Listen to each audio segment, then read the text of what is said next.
നമ്മുടെ വർക്കിന്റെ ഡോറ് ചെയ്യാനുള്ള ഒരു എ സെക്ഷൻ തികഞ്ഞില്ല. അപ്പോൾ അത് മേടിക്കാനായിട്ട് ഞാനും ചോദിച്ചു അതും കൂടി ആലത്തൂർ പോവാണ് കേട്ടോ.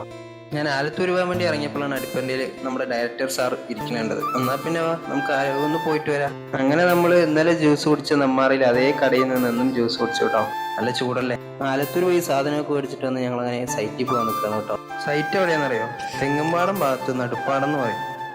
ആ ഭാഗത്തേക്ക് റോഡില്ല കേട്ടോ. ഏകദേശം നമ്മൾ റോഡ് ഉണ്ടെങ്കിൽ പോലും റോഡ് വിട്ടിട്ട് ഒരു 1/2 കിലോമീറ്റർ നടന്നിട്ട് കണ്ടത്തു കൂടെ നടന്നിട്ട് വേണം ഇവിടെ എത്താൻ. ഇവിടെ ഏകദേശം ഒരു 10-15 വീടുണ്ട്. പക്ഷെ അവർക്ക് വീടും സ്ഥലവും ഒക്കെ സർക്കാരിനെയാണ് വെച്ചു കൊടുത്തത്. പക്ഷെ ഒരു റോഡും കൂടി കൊടുത്തെങ്കിൽ അവർ നല്ല രീതിയിൽ ഹാപ്പി ആയേനെ. അവർ മാത്രമല്ല ഞങ്ങൾ എപ്പോഴെങ്കിലും ഇങ്ങനെ വർക്കിന് വരുമ്പോൾ ഞങ്ങൾക്ക് അത് നല്ലൊരു ബുദ്ധിമുട്ടായിട്ട് തോന്നും. ഒരു സ്ഥിരം അങ്ങോട്ടും ഇങ്ങോട്ടും നടക്കും ഒരാൾക്ക് എങ്കിൽ പോലും അവർക്ക് ചുമന്നു കൊണ്ടുപോകേണ്ട അവസ്ഥയാണ്. അപ്പോൾ ഇത് അധികാരികൾ കാണുകയാണെങ്കിൽ അവരെ ഒന്ന് നല്ല രീതിയിൽ പരിഗണിക്കണം. അവർക്ക് അതിനുള്ള പരിഹാരം കാണണം എന്ന് ഞാൻ എൻ്റെ അഭിപ്രായം പറയാണ്.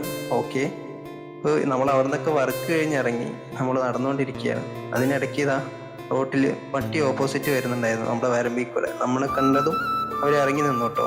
നല്ല അനുസരണയുള്ള പട്ടികൾ. ഓട്ടടാ. ബാക്ക്ഗ്രൗണ്ട് നോക്കി എന്ത് രസമാണെന്നറിയോ? നല്ല പ്രകൃതി രമണീയമായ സ്ഥലം. മലയൊക്കെ തൊട്ടടുത്താണ് കേട്ടോ. കാണാൻ നല്ല രസമുണ്ട്. അങ്ങനെ അതാ നമ്മൾ നമ്മുടെ സ്കൂട്ടിൻ്റെ അവിടെ എത്തി, നമ്മുടെ വണ്ടിൻ്റെ അവിടെ എത്തി. അങ്ങനെ നമ്മുടെ വർക്ക് കഴിഞ്ഞ് നമ്മുടെ കടയിലെത്തി.